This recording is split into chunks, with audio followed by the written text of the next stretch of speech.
ጸሎት የሚጸልይ ሰው ተመልከቱ፣ ጸሎት መዶሻ ነው። የሰይጣንን ክፉ ሐሳብ ቀጥቅጦ ያጠፋል። ጸሎት ጋሻ ነው፣ ይመክቱበታል። ጸሎት ጥሩር ነው፣ የሚመጣ የጠላትን ጦር የሚመክቱበት ነው። ጸሎት ምንድነው? ብርሃን ነው። ጸሎት የተዘጋ ሰማይን ይከፍታል። ጸሎት የጥል ግድግዳን ያፈርሳል። ጸሎት የሞትን አዋጅ ይቀይራል። ስለዚህ ጸሎት ምንድነው ካላችሁ፣ ጸሎት እስትንፋስ ነው ለሰው ልጅ ጸሎቱ ትንፋሽ ነው። ጸሎት ምንድነው? ኦክሲጅን እና ካርቦን ዳይኦክሳይድ ኦክሲጅን ማስወጣት ማስገባት ያቆመ ሰው ምን ብሏል? በሉ ንገሩኝ እንጂ። የመጀመሪያ ሰውን ከእግዚአብሔር የሚለይበት ሰይጣን ትልቁ መስመር ምንድነው ማለት እንዳይጮህ ዝም ማስባል።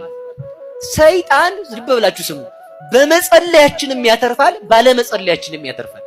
ይሄ ሰውዬ ምን እያለ ነው እንዳትሉሽ፣ በመጸለያችን የሚያተርፈው ተመልከቱ።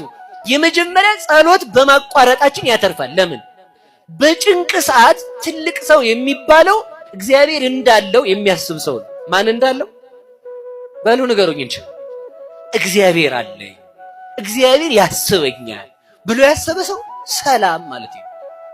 ያለዚያማ ተመልከቱ፣ ወፍ ባንኮሻኮሸ እንጨት በተሰበረ ቅጠል በተንኮሻኮሸ ቁጥር መሮጣቸው እግዚአብሔር ያስበኛል ብለን ማሰብ። ይህንን ሲረሳ ምን ያቆማል? ሰው ጸሎት ያቆማል።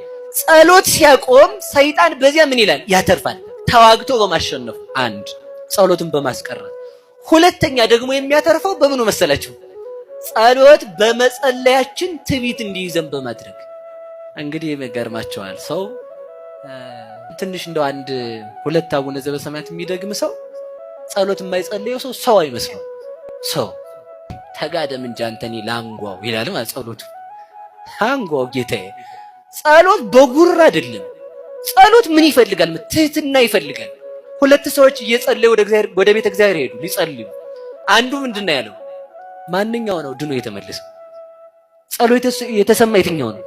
ዙፋንክን እንኳን ላይ አልችልም ያለው። ስንጸልይ ይሄ ፈተና አለ። ስንጸልይ ምንድነው? አንደኛው ፍካሬ ዘጻድቃን ስማ፣ እዛ ጋር ያለው ሰው እንዲሰማ። ሌሊት ሙሉ የሚጸልይ እኮ ስትጸልይ መዝገበ ጸሎቱ ስታሽረው የምታረፍ እንዲለው ማለት ነው። እንዲህ አይነት ካለበት በዚያ ምንን ያሳጣናል? ጸሎታችን ክብር እንዳይኖረው። የእግዚአብሔር ቸርነት ከሌለች ስራ ሁሉ ባዶ። ኃጢአት ሰርተን እንደጨረስን ሰይጣን ምንድነው የሚያመጣው? ዝም ብለህ ርኩስ አንተን ነው እግዚአብሔር የሚምርህ ይላል ማለት ነው። ጾሙ ከዚህ በኋላ የምጾመው ምን ላደርገው ነው እኔ ከስር ያለው ይላል። ግን ወዳጅ ከስራ አልካለ እንዳልከሰርክ ወቅ። ማን ያስባል?